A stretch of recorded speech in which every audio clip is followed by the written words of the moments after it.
ต่อจากนี้ไปเป็นรายการพุทธานุภาพดำเนินรายการโดยพระทันกิติเมธีผู้ช่วยเจ้าวาดวัดราชาธิวาสวรวิหาร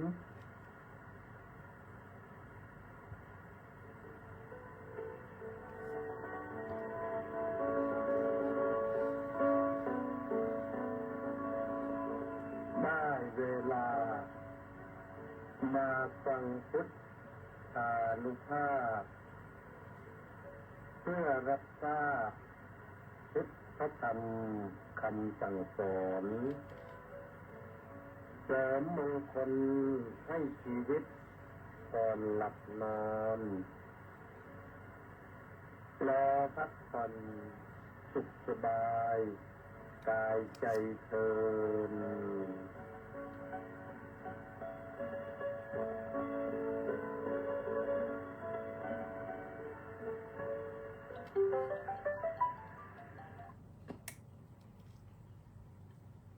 ขอ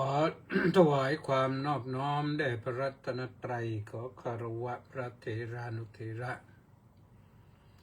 เจริญสุขสวัสดีท่านสาธุชนผู้ติดตามสดับรับฟังรายการพุทธานุภาพทุกท่านวันนี้รายการพุทธานุภาพมาพบกับท่านทั้งหลายวันศุกร์ที่10เมษายนพระพุทธศักราช2569แรม8ค่ำเดือน5เป็นวันพระ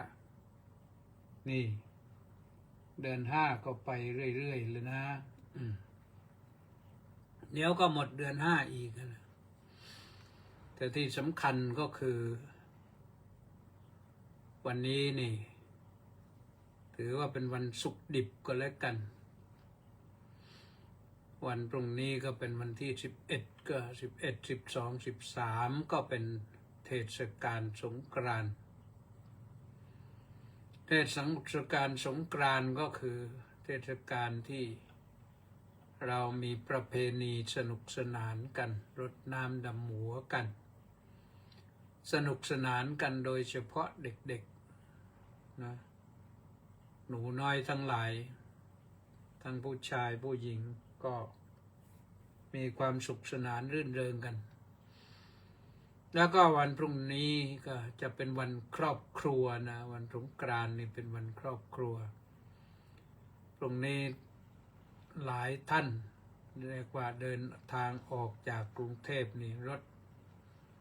นับล้านคันจะออกจากกรุงเทพไปเนื่องจากว่าเจ้าของรถคนขับรถอะไรต่างๆนั้นมาจากต่างจังหวัดมาแสวงโชคกันในกรุงเทพแสวงโชคโดยการหางานทำเมื่อถึงโอกาสวันหนึ่งวันสงกรานต์เป็นวันครอบครัวก็ไปพบหน้าค่าตากันลูกพบพ่อพบแม่หลานพบปู่ย่าตายายมีความสุขนะคนที่จะนำมาที่จะไปฝากนะต้องมีทางที่ดีก็เสื้อผ้าอาภรณ์อะไรไปฝากบ้างชิ้นเล็กชิ้นน้อยไปให้มันเป็นของที่ระลึกกันไปแล้วก็ได้ร่วมบุญสุนทานกันอะไรต่างๆเข้าวัดเข้าวาไปให้เกิดบุญเกิดกุศลพาพ่อแม่ไปวัดก็เป็นสิ่งที่ดีวันครอบครัวก็ต้องให้เป็นครอบครัวที่ดีนะแล้วอีกอย่างหนึ่งก็เป็นวันผู้สูงอายุผู้สูงอายุก็คือผู้สูงวัยนั่นแหละไม่รู้ก็นับตั้งแต่ไหนว่าเป็นผู้สูงอายุเอากันว่าเลย60แล้วก็แล้วกันนะเกษียณอายุราชการเกษตรกรนี่ไม่เกษียณหรอกนะทำกันจนกว่าจะแบกร่างกายไปไม่ไหวนั่นแหละก็พ่อค้าแม่ค้าก็เหมือนกันใช้งานได้ก็ใช้กันไปร่างกายจะได้มีกำลังวังชา แล้ววันผู้สูงอายุแล้ววันอะไรด้วยถ้ามีอีกวันหนึ่งนะวันก็เอา2 วันก็แล้วกันนึกได้2 วันที่สำคัญก็คือว่า เทศกาลนี้นี่ก็เป็นวันกตัญญูคือแสดงออกซึ่งความกตัญญูกตเวทีผู้ที่ไปพบอาจจะอีกจังหวัดหนึ่งไปพบจังหวัดหนึ่งก็คือไปพบพ่อแม่คนจีนเขาก็นิยมกันนะคนจีนเขาก็นิยมก็มีวันหยุดของเขาคนอินเดียเขาก็มีวันหยุดของเขา คนจีนนี่อยู่เป็นหยุดเป็น10 วันเลยนะก็เดินทางไกลต่างเมืองหลายเมืองไกลหยุดให้เป็น10 วันเลยแต่คนจีนก็หยุด10 วันก็ทำงานคุ้มนะพัฒนาประเทศชาติ30-40 ปีนี่ยิ่งใหญ่โตมโหฬารจนกระทั่งว่ามหาอำนาจชักจะขยงหวาดเสียวสลังว่าจีนจะยิ่งใหญ่กว่าเสียเป็นอย่างนั้นอย่างนี้ไปก็กีดกันสินค้ากันบ้างอะไรบ้างสินค้าของจีนนี่ไม่ใช่สินค้าแบรนด์เนมไม่ใช่สินค้าคุณภาพแต่เป็นสินค้าที่จับต้องได้คนมีเงินมากน้อยก็สามารถจับต้องได้ของแพงเขาก็มีนะดูเห็นว่าปีนี้งานมอเตอร์เอ็กซ์โปนี่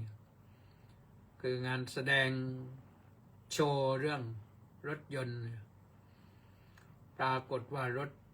จีนขายดีที่สุดนะเกือบ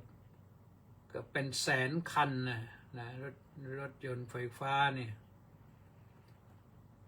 ก็คนมาเข้าจังหวะเหมาะพอดีกับน้ำมันแพง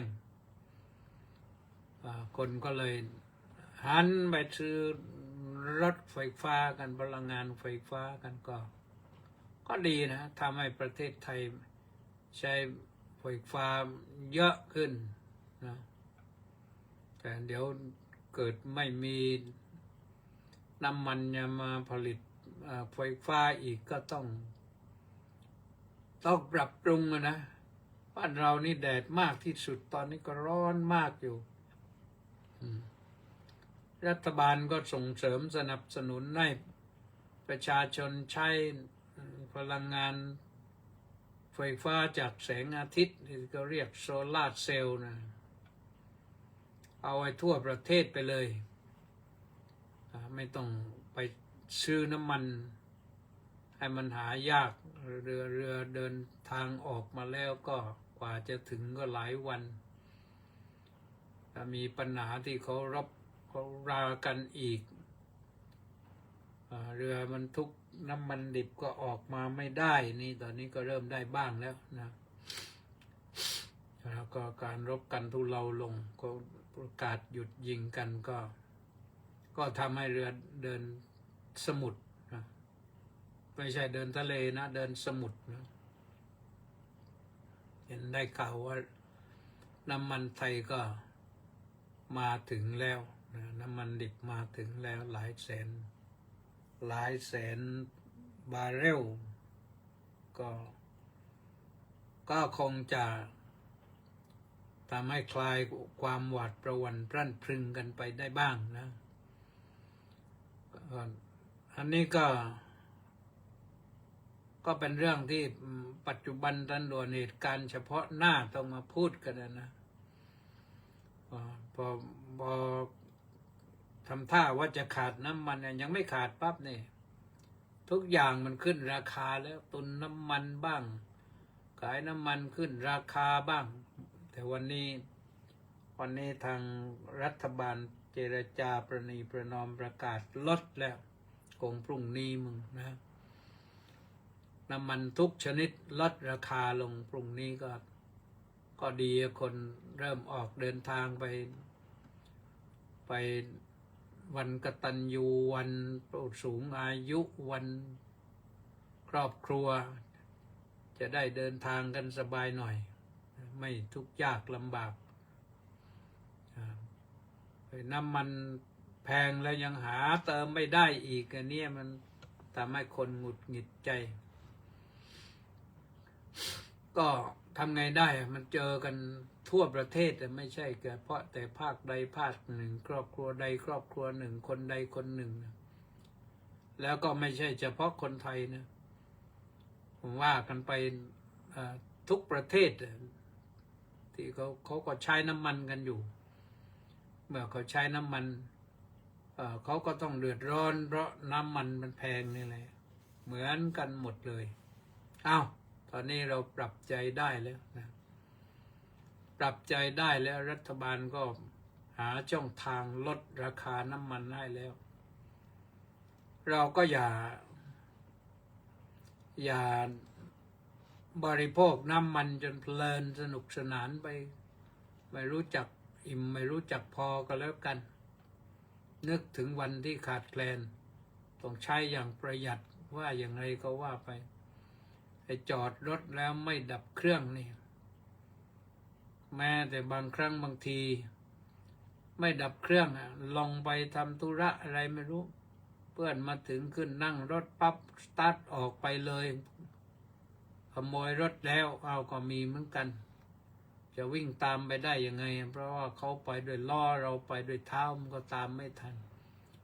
ถึงจะตามทันก็ต้องยุ่งยากวุ่นวายนะอย่าให้มันเกิดดีกว่านี่ก็ว่ากันเป็นบทแรกนะบทที่สองก็คือตั้งชื่อเรื่องไว้วันนี้ว่าเดินทางปลอดภัยนะต้องไม่ประมาทไม่ขาดสติรู้จักยับยั้งชั่งใจนะคำว่าภัยนะมันเป็นสิ่งที่น่ากลัวนะปลอดภัยก็คือไม่ประสบกับสิ่งที่น่ากลัวเสือก็น่ากลัวอุบัติเหตุเพศภัยบนท้องถนนก็น่ากลัวเพราะว่าถ้าเจอก็แล้วมันเสี่ยงต่อชีวิตนะผิดพลาดและมีโอกาสถึงตายนี่เขาก็คงไม่รู้นับวันนี้หรือเปล่าตั้งแต่วันนี้นะนับ7 วันอันตรายนี่ก็ผู้ที่ปรารถนาดีก็พยายามที่จะทำให้สถิติคือจำนวนผู้ที่เสียชีวิตในเทศกาลสงกรานต์นี่มันลดลงปีที่แล้วก็ลดลงได้ 4-5% ปีนี้ก็ลดให้ได้สัก 5% นะ 10% ยิ่งดีถ้าเราพร้อมจิตพร้อมใจกันไปกันแบบสบายแบบเบิดนะไม่ต้องรีบไม่ต้องร้อนก็ไปได้สบายเลยนะไปได้สบายทำให้เราปลอดภัยนะก็ขอฝากเป็นข้อคิดเตือนสติว่าให้ทุกคนได้ปลอดภัยนะจะเดินทางไปเหนือไปอีสานไปใต้ไปตะวันตกตะวันออกเดี๋ยวนี้มันมีถนนหลักทั้งนั้นแหละสายเหนือก็เรียกว่าถนนพหลโยธินทางหลวงหมายเลข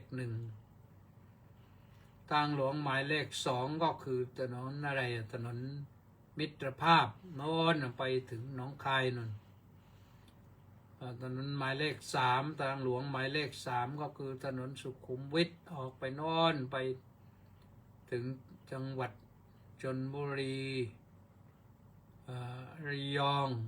ไปจันทบุรีไปตราดนู่นถนน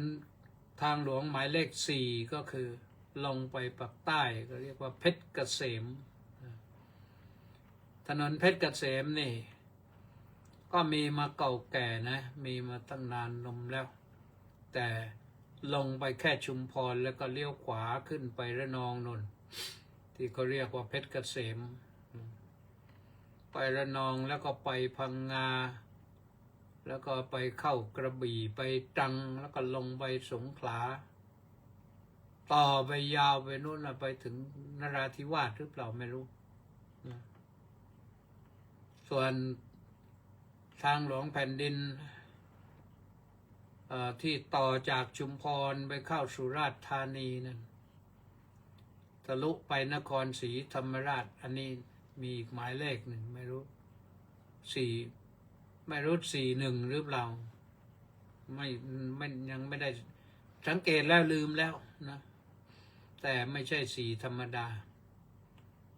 เพราะว่ามันแยกมาทีหลังนะท่านสาธุชนทั้งหลายเพื่อนพ้องน้องพี่คุณลุงคุณป้าคุณน้าคุณอา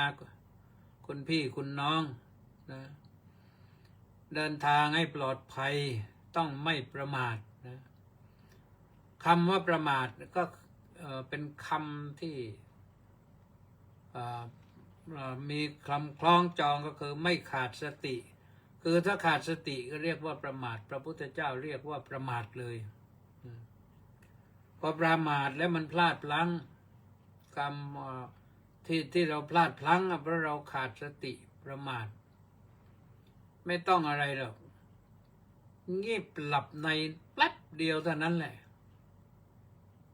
มือเราจับพวงมาลัยอยู่ไม่รู้ไปไหนแล้วมันเหวี่ยงคร่อมเดียวนี่เอากลับไม่รอดแล้วกลิ้งกุกไปไม่งั้นก็ชนต้นไม้ข้างทางหรือกลางทางก็เจอเข้าไปแล้วนี่รถก็เสียหายคนก็เสียหายถ้าไปคนเดียวก็ว่าได้คนเดียวถ้าไปหลายคนไปลูกเด็กเล็กแดงอยู่ในรถด้วยโอ้ยน่าสงสารนะยิ่งนั่งรถกระบะนั่งท้ายไปเนี่ยเทกระจาดไม่รู้กระเด็นกระดอนไปไหนหัวร่างข้างแตกมือหักขาหักคอหักก็ไม่รู้คนขับไปแล้วนอนนิ่งแล้วไม่พูดไม่จาแล้วเพราะว่ามันโดนเขาหนักอยู่หัวรถด้วยอย่าให้เกิดอย่างนั้นเลยนะยับยั้งชั่งใจถ้าเกิดง่วงเกิดอะไรก็เดี๋ยวนี้เขามีช่องทางที่ให้พักนะที่พักรถจอดรถพักน้ำลูบหน้าลูบตาหรืองีบสักหน่อยหนึ่งพอกระชุ่มกระชวยกระปรี้กระเปร่าขึ้นมาก็เดินทางต่อไปได้นึกท่องคาถาไว้ไม่ประมาทไม่ประมาทไม่ขาดสติไม่ประมาทไม่ขาดสติสมัยก่อนนี่